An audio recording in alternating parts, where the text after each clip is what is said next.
Welcome everyone with us today we have Kushagra Mishra जो मेरे भी बहुत चहीते राइटर्स में से एक हैं। उनकी कहानियां मुझे बेहद पसंद है क्योंकि कई बार ऐसा होता है कि उनकी कहानियां आप पढ़ते हैं या फिर सुनते हैं तो ऐसा लगता है कि आपका हाथ उन्होंने पकड़ा है और वो कुछ पहले जो जमाना होता था, जो आपने जिंदगी जी है, उसके किसी किस्से कहानियों में ले जाते हैं। वो जो पूरा तसव्वुर करवाते हैं अपने डिस्क्रिप्शन से, वो हमेशा आपकी दिल तक, जहन तक पहुंचता है। तो वेलकम कुशाग्र। Thank you.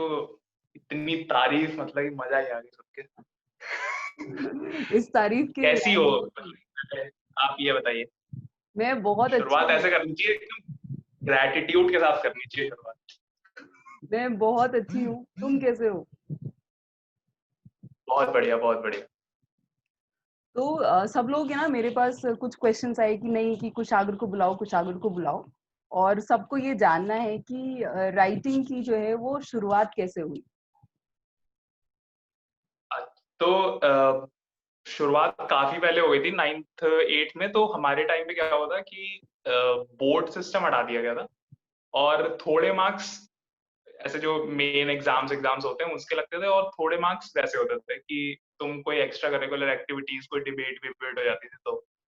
तो वहां से वैसा था कि वो बोलते थे कि कोई कहानी सुनाओ, मतलब कि वो उस वक्त कहानी प्रतियोगिता होती थी। तो एक वो पक्ष विपक्ष वाली टाइप कहानी कहानी भी पक्ष विपक्ष वाली होती थी। अच्छा। तो तो उस वक्त वैसा था कि कुछ भी यहाँ से मेरे घर से मेरे स्कूल का रास्ता करीबन 15 मिनट का है, जो कि मैं पैदल चल के जाता था। हम्म। वो काफी अच्छा मोमेंट होता था, उसमें काफी से लाइट वाइट दिख रही है मेरे को, लोग जाते हुए दिख रहे हैं। हम्म। तो वहाँ आसपास के कैरेक्टर्स बहुत ज्यादा फैसिनेटिंग से होते थे। एक बार मेरे को याद है, जैसे मैं लेट हो रहा था तो मैं भाग थोड़ा तेज तेज चल के जा रहा था।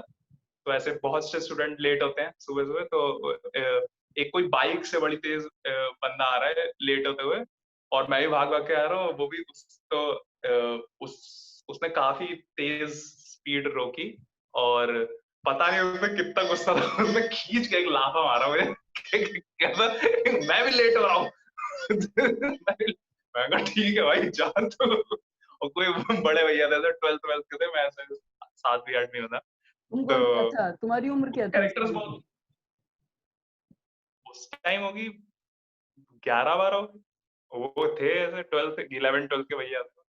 खूब मारा मैं। जुड़ गया। वो कैरेक्टर्स बहुत ज्यादा फैसिनेटिंग होते थे, फिर वो चल चल के वो एक कहानी बन जाती थी।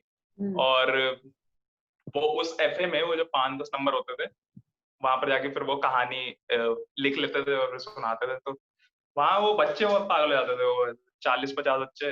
हम्म। अरे वाह, ये तो कुछ नया सुनने को मिल गया। वहाँ वो वैलिडेशन मिल जाती थी।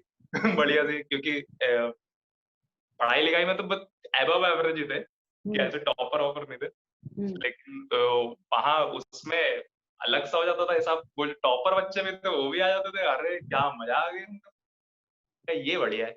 फिर उसके बाद वो चीजें हो गई आगे, और फिर कॉलेज वॉलेज में तो लिखना चालू ही कर दिया। अच्छा, इतनी सारी कहानियां मैंने पढ़ी हैं, जैसे चप्पल चप्पल कहाँ उतारी। वो बहुत छोटी है पर बहुत असरदार है। हरदोई वाली जो कहानी है, कि उसमें एक छोटे कस्बे की शबाहत दिखती है, कि जो एक छोटा कस्बा होता है उसमें जो प्लेटफॉर्म्स होते हैं वो बहुत कम ही होते हैं, क्योंकि जाने वाले ज्यादा होते हैं और वापस लौट के आने वाले कम होते हैं। तो ये सारे थॉट्स कहाँ से आते हैं कि चप्पल वाला थॉट आया? चप्पल वाली स्टोरी के बारे में थोड़ा सा बताओ तो। तो वो वैसा ही है कि जब लिखते जा रहे थे तो बहुत राइटर्स को एज ए इंटरव्यू उनके बहुत ज्यादा सुन रहे थे। तो बहुत वो बात करते थे कि राइटर का काम ही यही होता है कि अलग तरीके से चीजों को देखना, और उनमें बहुत ज्यादा गहराई ढूंढना है, ये सब फालतू चीजें। तो उनको देख रहे थे और सीख रहे थे। तो वो थॉट्स आ रहे थे कि अच्छा, इसको ऐसे देखा जा सकता है, इसको ऐसे लिया जा सकता है।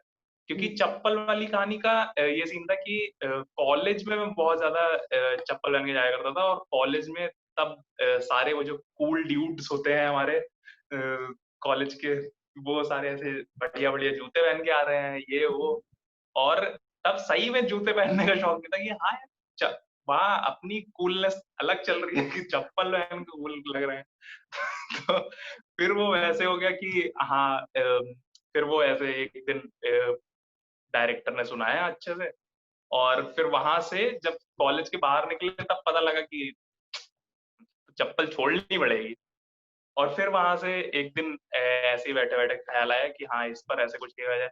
और बाकी वो छोटे-छोटे थॉट्स वैसा है कि मैं ढूँढने की बहुत ज़्यादा कोशिश करता हूँ कि कहाँ से कुछ बढ़िया-सा चीज़ें निकल जाएँ कि उससे बहुत ज़्यादा लोग रिलेट करें। क्योंकि वो जो प्लेटफ़ॉर्म वाली बात थी, वो मैं अभी भी देखता हूँ कि अभी भी बहुत लोग हैं जो जा नहीं पा रहे हैं, वो फँसे हुए हैं यहीं पर, लेकिन वो कभी-कभी जाना चाहते हैं उधर अपने घर-बार, लेकिन वो जा नहीं पा रहे हैं क्योंकि अब उन्हें बड़ा शहर रास आ गया है। इस पर एक बहुत अच्छी फ़िल्म भी बनी है, कामत घर, जो कि पलायन के बारे में ही है, तो अच्छा। वो उसको देखकर भी काफ़ी मैंने रिलेट करा था, लेकिन वो काफ़ी बाद में देखी है। लेकिन अच्छी फ़िल्म है वो, देखनी चाहिए सबको। अच्छा, तो तुमने बहुत बार बहुत अरसे तक थिएटर्स भी किया है और एक बार ये सोचा था कि मैं राइटिंग और थिएटर्स में ही करियर बनाऊँगा and then you went to Mumbai as well कि एक जगह परफ़ॉर्म करना था। वो एक लम्हा था कि तुम्हें ना थोड़ा-सा एक होता है ना कि ज़िंदगी आपको थोड़ा-सा हिलाती है, थोड़ा-सा एक थप्पड़ दे देती है कि नहीं दिस इज़ द रियलिटी, ये सारे सर्कमस्टेंसेस भी हो सकते हैं।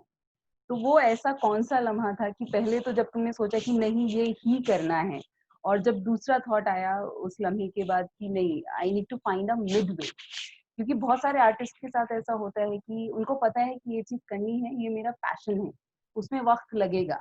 पर बीच में एक मोड़ ऐसा आता है कि पैशन की चादर आप ज़्यादा वक़्त तक नहीं ओढ़ सकते। You need something to earn a living as well.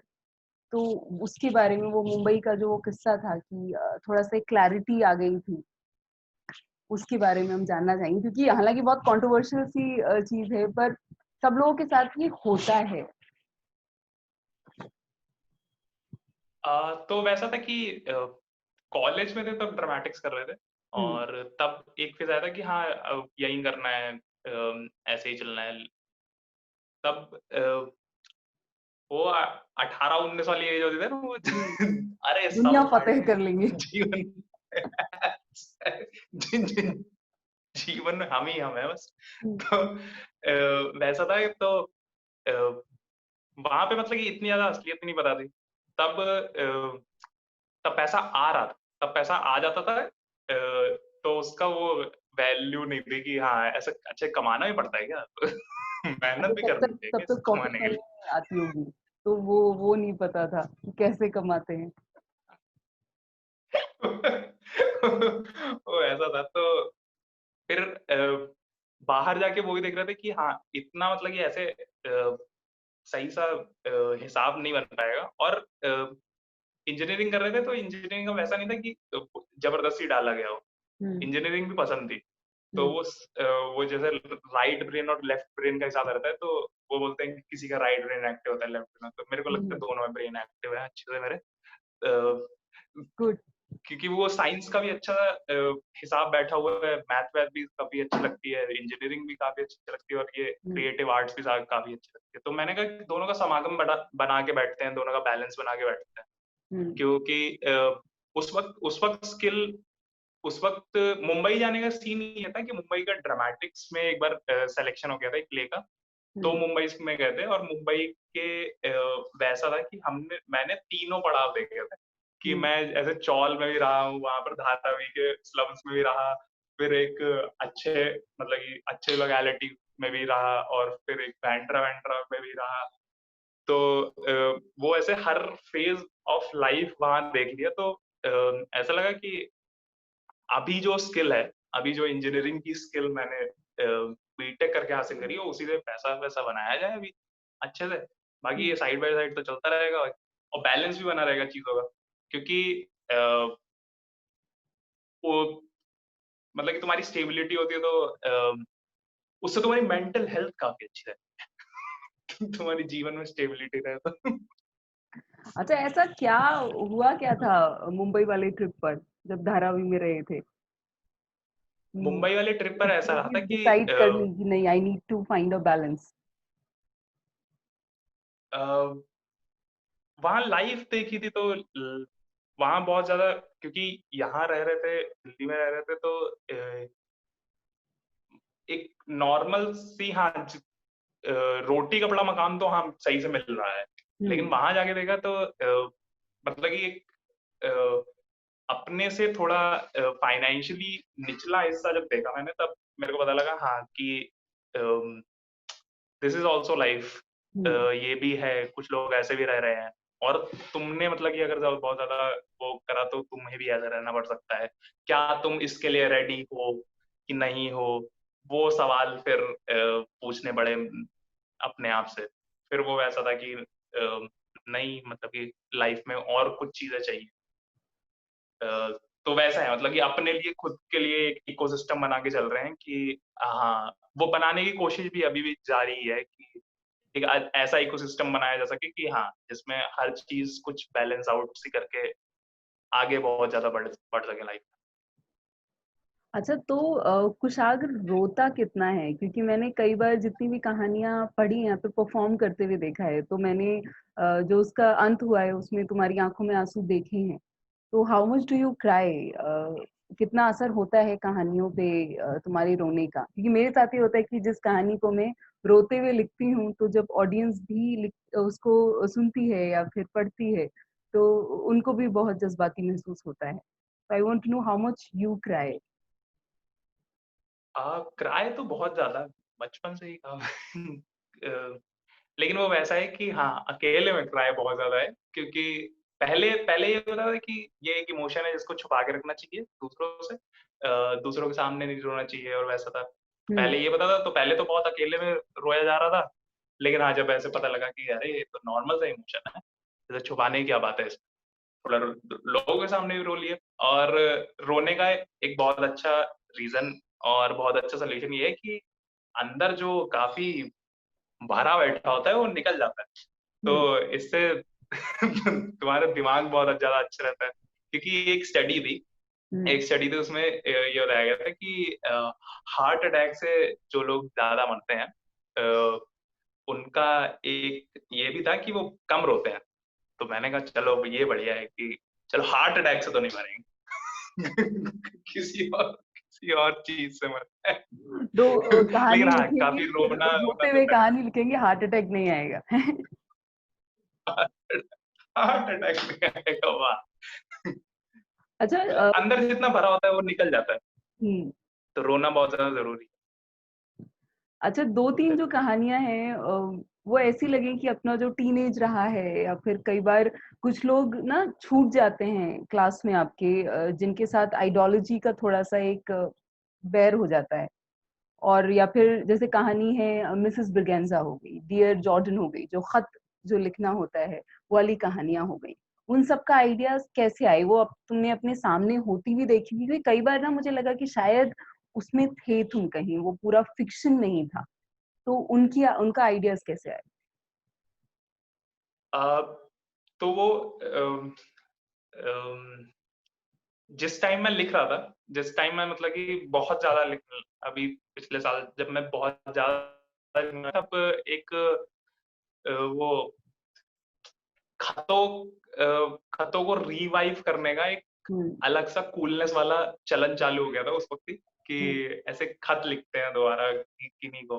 तो मेरे जीवन में जितने मतलब कि ऐसे अच्छे बेहतरीन लोग रहे हैं, जिनको मैं चाहता हूँ कि अ, कभी दोबारा उनसे और मुलाकातें हों, जो कभी पीछे छूट गए हैं, तो उनको मेरे मतलब कि मेरे जैसा था कि हाँ, उस वक्त मैं कुछ गलतियां ना करता तो वो अभी भी काफी अच्छे दोस्त होते हैं, कभी अच्छे साथ होते हैं।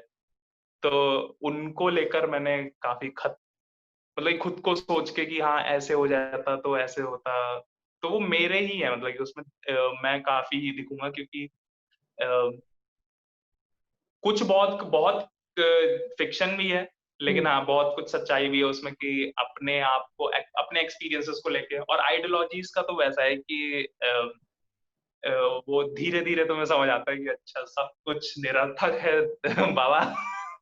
सब कुछ कुछ ऐसे परिप्रेक्ष्य में ऐसे अच्छे-अच्छे कामों में रहना चाहिए, बस वो आइडियोलॉजीज़ काम है, तो वहीं तक ही सही है क्योंकि अंत में तुम कहीं फँसे होगे, कहीं हुँ, तुम जद्दोजहद में लगे होगे, कहीं तुम्हारे दिन बेकार चल रहे होंगे जीवन हुँ। में, तब तुम्हारे दोस्त ही काम आएँगे। तब वो वहाँ भयंकर आइडियोलॉजीज़ नहीं काम आ रही होंगी। तो वैसा-सा है। वो और ऐसा धीरे-धीरे समझ आता है।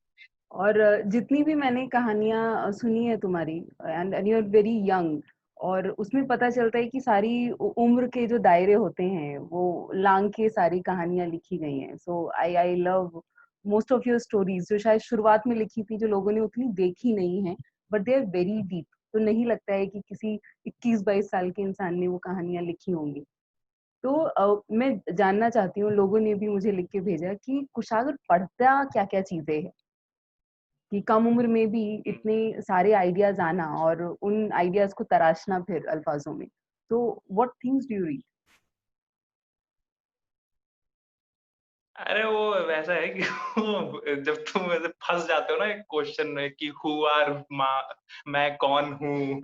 हुँ, मेरे जीवन का लक्ष्य क्या है? मैं इस धरती पे क्यों पैदा हुआ हूँ? ऐसा मैं क्या काम करूँगा जीवन में आके? तो वो वैसे कुछ सवाल होते हैं, वो आध्यात्मिक सवाल जिसमें जिसमें अगर लड़का फँस जाए ना, तो भाई वो जीवन भर यही सब करता रहेगा, डीप सवालों में फँसा रहेगा। हुँ, तो एक अ अ, पता नहीं मैस्लोज़ लॉ अभी मैं पढ़ रहा था अभी कुछ दिनों पहले एक एक ट्रायंगल है जिसमें तुम्हारी साइकोलॉजिकल नीड्स, तुम्हारी फाइनेंशियल नीड्स और कुछ उसमें मैस्लोज़ करके कुछ नाम हुँ, है, याद हुँ, नहीं आ रहा मेरे को। हुँ, तो उसमें एक पूरा ग्राफ सा दिया हुआ है, एक ट्रायंगल में बना हुआ है, जिसमें तुम्हारी नीड्स डिफाइंड है, कि तुम्हें ऐसे एक पड़ाव जीवन का जीना चाहिए, कि पहले तुम अपना रोटी, कपड़ा, मकान सेट कर लो, फिर तुम अपनी लाइफ सेट कर लो, जॉब-वॉब और फिर तुम अपनी लव लाइफ, फिर तुम ढूँढो ये हुँ, सांसारिक प्रश्न जो है कि हू एम आई और ये सब। तो मैं वो ऐसे ध्यान से देख रहा था। तो मैं ऐसा था कि अरे यार! ये बीच का तो मैं खा गया एकदम, मैं ऊपर कहाँ पहुँच गया। तो वो वैसा था कि हू एम आई पहले बहुत पहले ही आ गया, कि मतलब एक्जिस्टेंशियल क्राइसिस तो बहुत पहले आ गया। क्योंकि अभी 18-19 साल के पैदा हुए बच्चे हैं और एक्जिस्टेंशियल क्राइसिस अभी से ही आ गया जीवन में, क्यों जिंदा है? तो वो सवाल के जवाब जब ढूँढने निकले तब वो वैसा हो गया कि अरे यार! अब और चीज़ें पता लगती जा रही हैं, और चीज़ें पता लगती जा रही हैं। तो और इंटरनल जो तुम्हारी इंटरनल की जो बाउंड्रीज़ हैं, वो बहुत ज़्यादा एक हद तक टूटती गई और तुम और ज़्यादा इंटरनलाइज़ करने लगे, कि फिर तुम्हें और इमोशंस पता लगने लगे कि अच्छा ये इमोशन भी होता है, ये इमोशन भी होता है। तो फिर वो बाद में जब अपने उम्र से ऐसे 8-10 साल के ऊपर के लोगों से बात करी, तो वैसा था कि जब मैं अपनी उम्र के लोगों से बात कर रहा था, जब मैं 8-10 साल के ऊपर, तो जब अपनी उम्र के लोगों के साथ बात कर रहा था, तो वो बातें तो वो अ, वैसी बात हो रही थी कि कौन-सी नौकरी चाहिए, आगे 5 साल के बाद ये कर लेंगे तो वो हो जाएगा, ये कर हुँ, लेंगे तो ऐसे ये नौकरी मिल जाएगी, ये कोर्स कर लिया तो ये हो जाएगा। लेकिन 10 साल के ऊपर लोगों से बात कर रहा था तो वो बातें कर रहे थे जो जिनके सवालों के जवाब के बीच में ही था मैं। तो मैंने कहा अच्छा है, मतलब ये कुछ ज़्यादा ही भयंकर दिमाग से चल रहा है अभी। तो वो वैसा था कि मुझे लोग वैसे मिलते गए जो जो मेरी उम्र से काफ़ी ऊपर थे। हुँ, तो उन्होंने ही सहारा, मतलब कि उन्होंने थोड़े जवाब दिए इन सवालों के, तो उनसे और ज़्यादा सीखने को मिला। बाकी वो सीखते-सीखते ही बाकी पढ़ाई में वैसा है कि किताबें बहुत पहले पता लग गया था कि तुम्हें अच्छा लिखना है तो अच्छा पढ़ना पड़ेगा। तो अच्छा पढ़ने के चक्कर में ही वो सारी चीज़ें निपटाते गए, बस। Very nice. क्योंकि जब तुम परफ़ॉर्म करते हो, तो कहीं न कहीं हर एक इंसान का एक अंश जो है उस कहानी में होता है। और ये थोड़ा-सा डिफ़िकल्ट होता है क्योंकि कोई इंसान बहुत रॉ परफ़ॉर्म कर रहा है और जब वो स्टेज पे आ रहा है तो एक अलग वाइब्रेशन है क्योंकि तुम्हारे परफ़ॉर्मेंस में ना आक्रोश बहुत होता है। तो इंसान को कहीं न कहीं लगता है कि मेरा हिस्सा है यहाँ पर। तो ये सारी चीज़ें, ये जब कुशाग्र ऐसे डेवलप हुआ है कि वो जब आता है 5 मिनट के लिए भी, तो एक अलग-सा वाइब्रेशन हो जाता है कि अरे! ये कहानी अच्छा है, इस कहानी का ये कनेक्ट करता है and then the way you perform, तो उसमें कहीं ऐसा नहीं होता कि एनर्जी लेवल लो हुई है। So it is always very high, you connect to the common people, जो हम सब लोगों की जो एक कॉमन बात शायद होती होगी, तुम उनसे कनेक्ट कर पाते हो। तो कुशाग्र का जो सफ़र रहा है, कितने साल लगे हैं इस लम्हे को यहाँ पे आने में?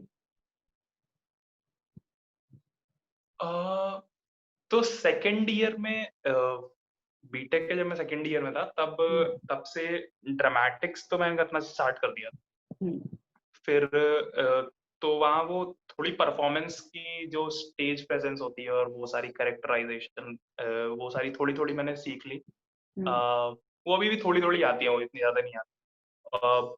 वो और ज़्यादा मुझे और बेहतर होना है उसमें, बस वो वैसा है। और सेकंड ईयर फिर थर्ड ईयर फिर प्लेज़ में मतलब कि रोल-वोल सिंपल सीन बनता रहा और फिर उसके बाद जब पास आउट हुए तो फिर वैसा था कि अब क्योंकि थिएटर में बहुत ज़्यादा टाइम लगता है स्पेसेस और रिहर्सल्स में, तो उतना ज़्यादा टाइम था नहीं जब जॉब का सीन हो गया।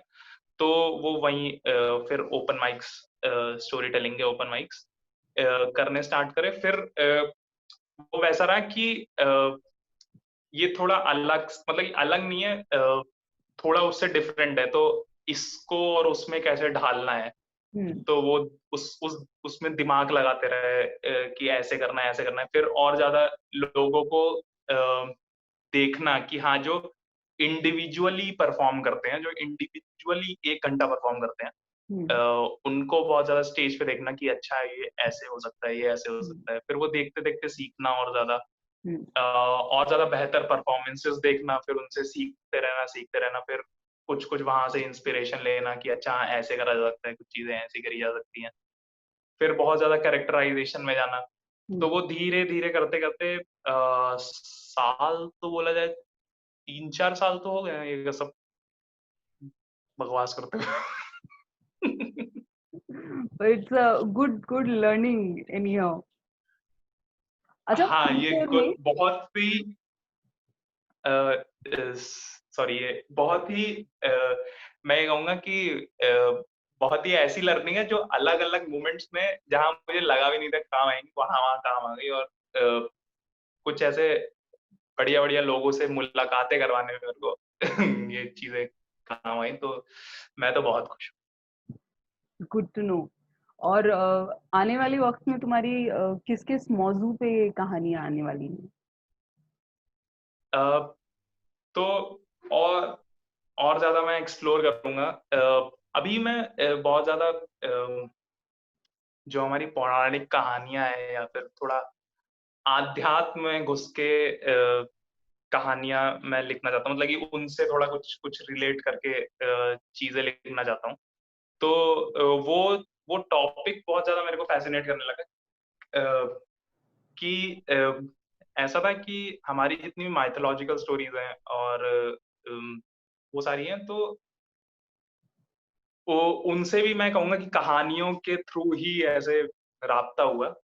उनसे भी मुलाकात ऐसे ही हुँ, हुई है कि वो जब कहानियाँ लिखनी स्टार्ट करी तो अलग-अलग चीज़ें और ढूँढनी स्टार्ट करी कि अब कहाँ से क्या हो सकता है, कहाँ से क्या हो सकता है। तो वो माइथोलॉजिकल स्टोरीज़ वही वो 7वीं 8वीं में जो एक रामायण और एक महाभारत की किताब होती थी हिंदी में, हुँ, एक एक्स्ट्रा बुक होती थी, तो वो वहाँ पर ही खत्म हो गई थी और बस वो सत्यनारायण की कथा में सुनने को मिलती थी या फिर किसी और चीज़ों में सुनने को मिलती थी। तो वो फ़ैसिनेटिंग है मेरे लिए, वो सब चीज़ें बहुत ज़्यादा फ़ैसिनेटिंग हो गई अब।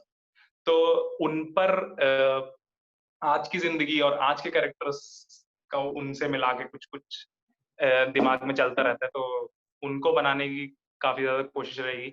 बाकी मैं स्टेट्स की कहानियाँ बहुत ज़्यादा बनाना चाहता हूँ हुँ, कि हर एक राज्य की एक कहानियाँ होनी चाहिए जहाँ पर अ कोई एक भयंकर सी चीज़ हो रही है और उसके बीच में एक लव स्टोरीज़ क्रिएट हो रही हैं।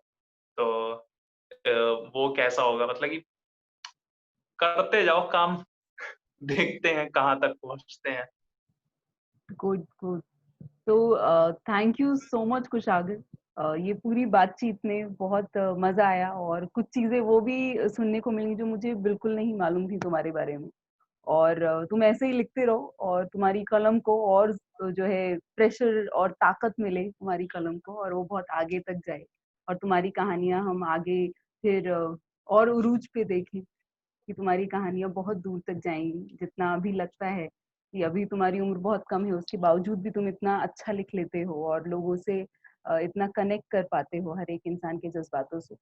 So I wish you all the best. The whole team of Kayalo की उड़ान wish you all the very best. Thank you Faizi, thank you for this. बहुत-बहुत शुक्रिया। Take care. Bye. Bye bye.